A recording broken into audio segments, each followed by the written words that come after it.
வணக்கம் நண்பர்களே. Big my stocks வழங்கும் இன்றைய காலை நேர மார்க்கெட் பகுப்பாய்விற்கு உங்களை மிகுந்த உற்சாகத்தோடு வரவேற்கிறேன். நேற்றிரவு உலக அளவுல பல முக்கியமான கொஞ்சம் சிக்கலான விஷயங்கள் நடந்திருக்கு. ஓப்பனிங் பெல் அடிக்கிறதுக்கு முன்னாடி அந்த விஷயங்கள்லாம் இன்னைக்கு நம்ம இந்திய பங்குச்சந்தையை எப்படி பாதிக்க போகுது அப்படிங்கறத மிக தெளிவா நாம அலச போறோம். சரி, நேரா விஷயத்துக்கு வருவோம். இன்னைக்கு காலையில ட்ரேடர்ஸ் மத்தியில ஒரு பெரிய குழப்பம் இருக்கு. வெள்ளிக்கிழமை வந்த சில பாசிட்டிவ் டேட்டாவை வச்சு பார்த்தா மார்க்கெட் கேப் அப் ஆகுமா அப்படிங்கிற ஒரு மாயை உருவாகி இருக்கு.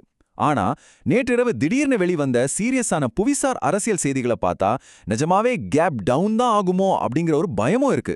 இந்த ரெண்டுக்கும் நடுவுல இருக்கிற உண்மையை தான் நாம இப்ப டீகோட் பண்ண போறோம். இன்னைக்கு நாம பார்க்க போற முக்கிய டேட்டா பாயிண்ட்ஸ் என்னென்னா, முதல்ல புவிசார் அரசியல் மற்றும் மோடியின் எச்சரிக்கை, ரெண்டாவது உலக சந்தைகள் மற்றும் கச்சா எண்ணெய் நிலவரம், மூணாவது நிறுவன முதலீடுகள், அடுத்து நிஃப்டி மற்றும் பேங்க் நிஃப்டியோட லெவல்கள், இறுதியா மார்க்கெட் சுருக்கம் மற்றும் பொறுப்பு திறப்பு. முதல் மைக்ரோ டாபிக் புவிசார் அரசியல் மற்றும் நமது பிரதமரின் அறிக்கை. கடந்த வார இறுதியில பிரதமர் அவர்கள் நாட்டு மக்கள் கிட்ட ஒரு முக்கியமான கோரிக்கையை வச்சிருக்காரு. வீட்டிலிருந்தே வேலை செய்யறத முன்னிலைப்படுத்துங்க, பொது போக்குவரத்தை பயன்படுத்துங்க, சமையல் எண்ணெய் பயன்பாட்டை குறைங்க, முக்கியமா தங்க வாங்குறத தவறுங்கன்னு சொல்லியிருக்காரு. இது எதை காட்டுதுன்னா, உலக அளவுல ஒரு நீண்டகால புவிசார் அரசியல் நிலையற்ற தன்மை வரப்போகுது. அதுக்காக அரசாங்கம் நமது அந்நிய செலவணி கையிருப்ப பாதுகாக்க முன்கூட்டியே தயாராகுது அப்படிங்கறத இந்த அறிக்கை நமக்கு உணர்த்துது. இதனால எந்தெந்த செக்டார்ஸ் அதிகமா அடிவாங்கும், முதலீட்டாளர்களின் விற்பனை அழுத்தத்திற்கு ஆளாகும்னு பாத்தீங்கன்னா, ஆட்டோமொபைல் துறை, தங்கம் மற்றும் நகை வியாபாரம், அப்புறம் பேங்கிங் ஸ்டாக்ஸ், இந்த குறிப்பிட்ட செக்டார்ஸ் மேல இன்னைக்கு நம்ம கவனமா இருக்கணும். வெறும் 48 மணி நேரத்துல நிலைமை எப்படி தலைகீழா மாறிடுச்சுன்னு கவனிங்க. சனிக்கிழமை ஈரான் ஒரு அமைதி பேச்சுவார்த்தையை முன்மொழியறாங்க. ஆனா சனிக்கிழமை இரவே ட்ரம்ப் அதை சோஷியல் மீடியால நிராகரிக்கிறாரு.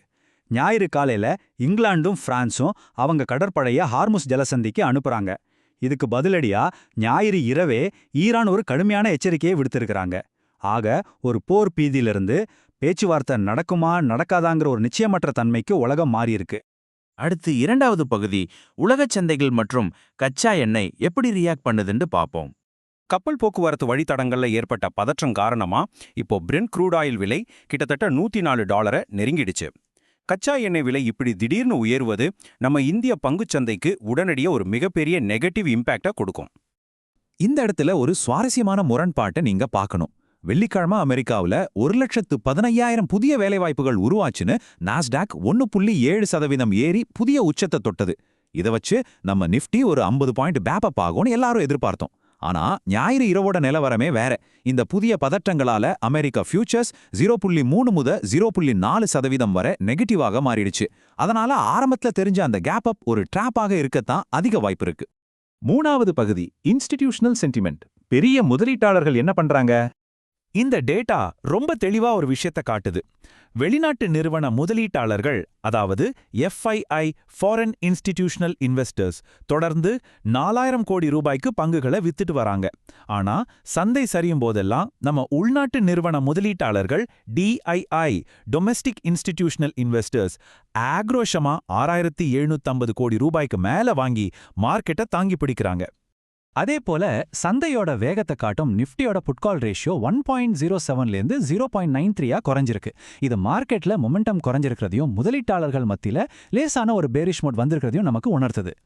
நாலாவது பகுதி டே ட்ரேடர்ஸ்க்கான நிஃப்டி செட்டப்.